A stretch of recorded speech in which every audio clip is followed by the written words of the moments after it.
Почитувам ВДДК, Ваше Високо Пресвещенство, професори, гости или студенти.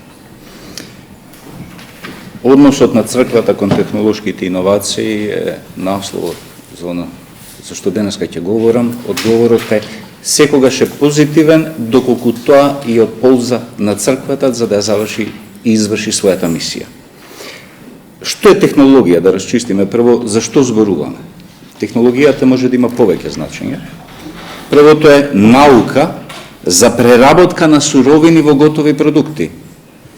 Потоа може да представува и користење и разбирање на алатки и вештини кои влијаат на нашата способност како луѓе, да ја контролираме, да ја менуваме, како и да се приспособуваме на природната околина околу нас, но исто така под технологија се подразбираат и материјалните предмети кои ги користиме, например, најразлични машини и алатки и слично, но може да се однесува и на пошироки теми, како системи, како методи за организација, како техники.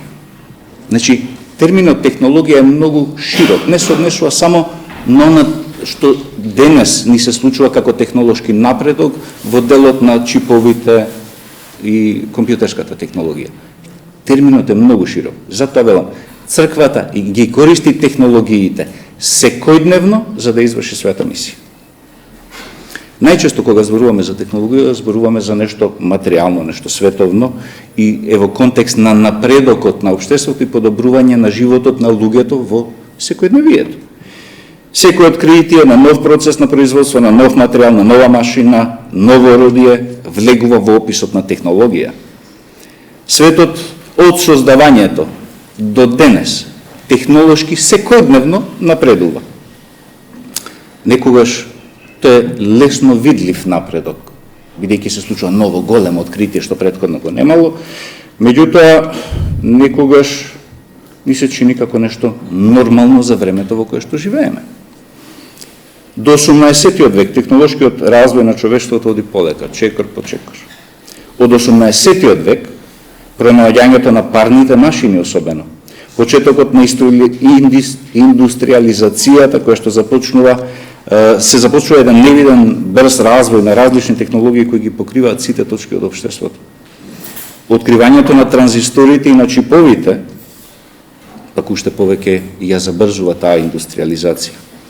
Денес, сепак, покрај сите можности за информации што ги имаме, толку многу работи секојдневно се измислуваат, се создаваат, се креираат, што едноставно ни поминуваат воопшто, не ги ни забележуваме дека постојано општеството напредува, бидејќи толку многу брзо напредува. Не можеме да фатиме забелешка за се, ниту пак да разбереме се она што е ново, како функционира. Пример секој од нас има мобилен телефон. Како функционира? Многу користиме секојдневно.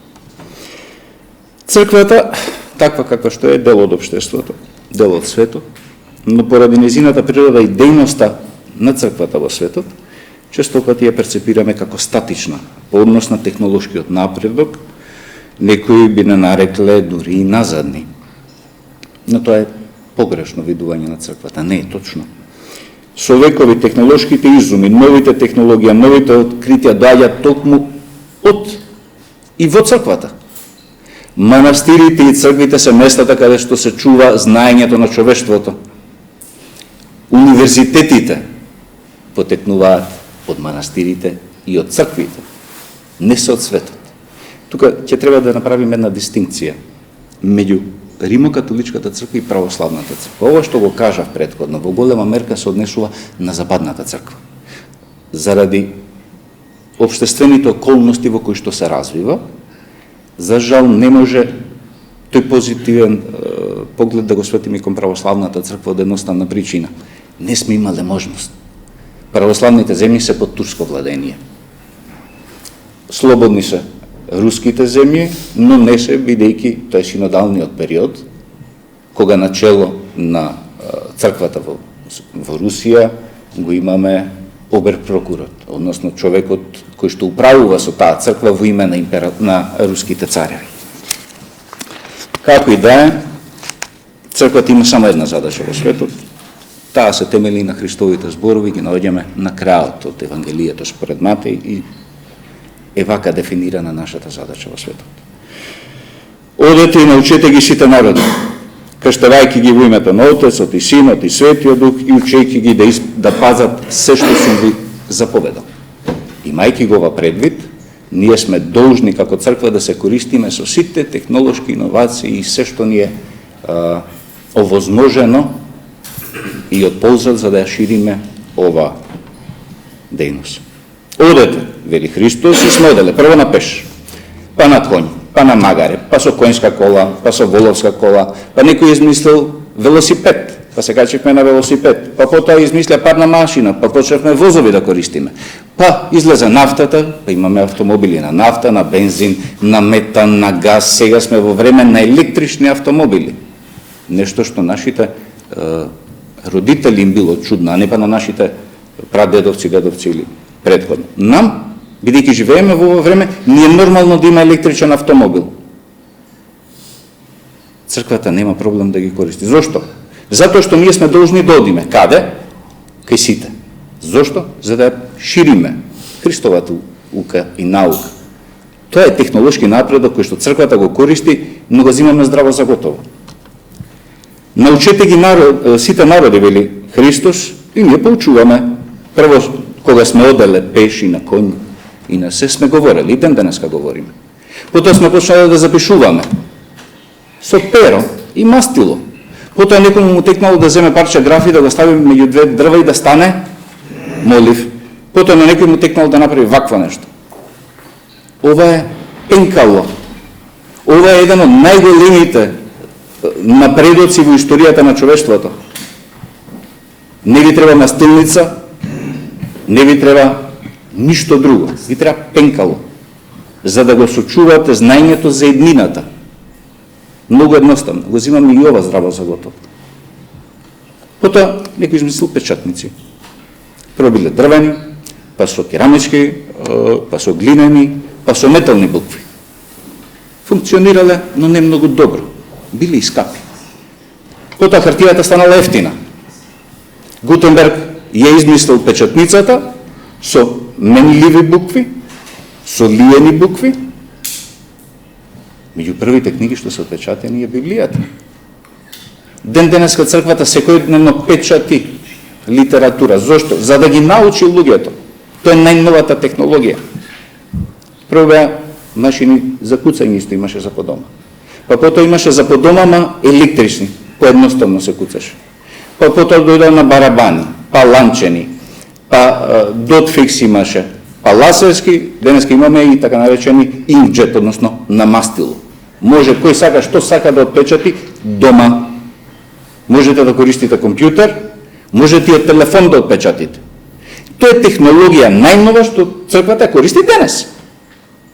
Црквата технолошки е напредна. Што правиме со самите храмови? Како технологиите ги користиме во црквите, во храмовите? Па прво градевме цркви од камен. Па дрво и камен, па дрво камен, па и кал додадовме, па во калта некогаш и слама стававме за термоизолација. Потоа некој измисли шупливи тули. Дали од глина, дали од бетон.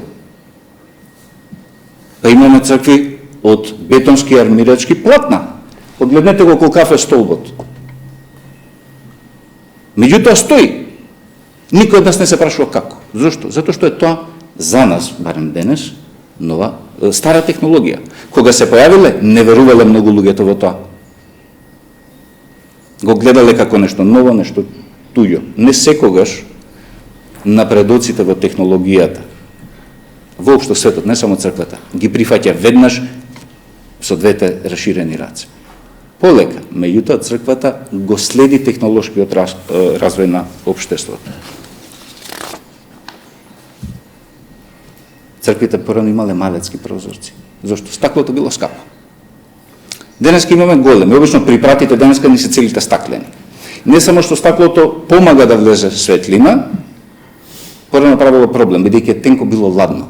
Денес, погледнете ги прозорци бе овде. Порано беа со дрвени рамки, тешки за одржување. Па потоа дојде алуминиумски, се шират, се собираат на топло-ладно. Сега имаме комбинација, поливинил, ПВЦ. Имаме однадвор пластика, внатре е метал. најдобро од две различни технологии. Стаклото е ефтино за производство. Денеска можете да одберете во која боја сакате стакло. Сакате да не се крши, имаме и такво. Сакате да има топлотна изолација. Имаме и тако, можете да бирате и нијанси на топлотна изолација. Имате К-стакло, 4-сезонско стакло, стакло што не знам дека постојат, а знам дека постојат. Тоа е нова технологија, која што ја взимаме здраво за готово. Дали знаете дека црквата на службите користи барут? Секојдневно. На секое богослужение, ние како црква користиме барут. Кој ќе спомна барут, сите мислат експлозија, нешто лошо. Така? Жарчињата за брзо да ни се запалат се со барут. Кога ќе го запалите, почна да шишти и да прска на сите страни. Тоа е барутот. Технологијата самата по себе не е лоша.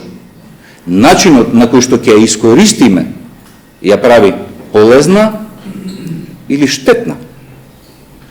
Барутот црквата го користи на секое богослужение. Електричната енергија. Со векови единствен начин за осветлување беа газиени ламби или свеќи. Свеќите беа од восок. Восокот е чист, како гори дел од него испарува, се лепи на фреските, ги штити. Зошто велам не сите технологии се добри. Од денешка излезе парафинот. Економски голем бенефит за нас. За се друго лош. Штетен по здравје ако го дишите, саги на фреските и никоните. Црквата како го реши проблемот, не го извади парафинот од свеќите, го извади од црквите. Сега свеќи падниме надвор. Во црквите не. Во црквите сега што имаме? Електрична енергија. Сијалици. Прво беа волфрамови, па потоа ни дојда неонските, денеска се LED. Light emitting diode. Тоа е најефтината, најекономски исплатливата технологија што ја користиме. И ја користиме насекаде во секојдневието и ја взимаме здраво за готово. Но тоа е технологија и технолошки напредок на човештвото. Имаме многу такви работи што не се случуваат. Теплотата. Користиме нови технологии на литургија, на самото принесување на даровите. Порано теплотата, тоа е за оние што ни се гости што не знаат, тоа е вода која што се додава во путирот при принесувањето на честните дарови.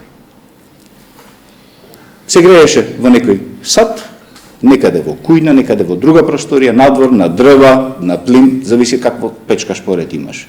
И потоа се внесуваше внатре. Не, веќе не го правиме тоа. Денеска имаме садови, електрични, кои што на копче ја топлат. Водата тука, на лице место, во самиот олтар, не треба да одиш, да ја носиш, па ти паднала, па имало доволно, немало. Тука, за 10-20 секунди, вие имате доволно топла вода да ставите во путирот. Тоа е технологија. Ја зримаме здраво за готово. Запечатењето, кажав, секојдневно исто се користи, сите крштелни документи, сите документи за венчавање, за погреб, се што црквата треба да извади како документ, ние го печатиме. Користиме нова технологија. Сега, бидејќи времето истече, неколку само реториски прашања. Црквата ја сочинуваат луѓе, тоа сме ние. Кој од нас нема телефон? Телефонот во вашиот джеп е по-моќна алатка од било кој император што е имал било кога во историјата. Вашиот телефон е помоќен и од вашиот компјутер што го имате дома. Бидејќи има GPS, Global Positioning System, можност да говори, да комуницира со сателитите околу вас. Тој знае точно до милиметар каде се наоѓате на оваа планета. Не користиме технологија. Деканот Илче спомна за јавувањето. Зарем треба да објаснувам која е ползата од сето тоа. Кој од нас нема сметка во банка? Која епархија нема сметка во банка? Која црква нема сметка во банка? Банките не работат со хартија. Денеска работиме со компјутери. Кој нема платежна картичка? Тоа се нови технологии. Кој не патувал нема пасош, но кој патувал знае дека во неговиот пасош има чип со сите негови биометриски податоци. Опис, кој е, што е, како е. Едно време пред 20 на години во црквата се појави една голема фана, ќе не чипуваат. А ние веќе со децении користиме чипови за да се идентификуваме пред општеството. Личните карти истото тоа го прават. Пасошите истото тоа го прават.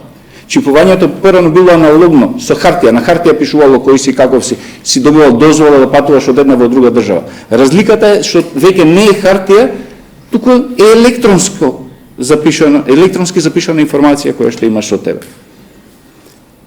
Која епархија нема интернет страница? Кој манастир нема интернет страница? Кој од нас? Ви благодарам.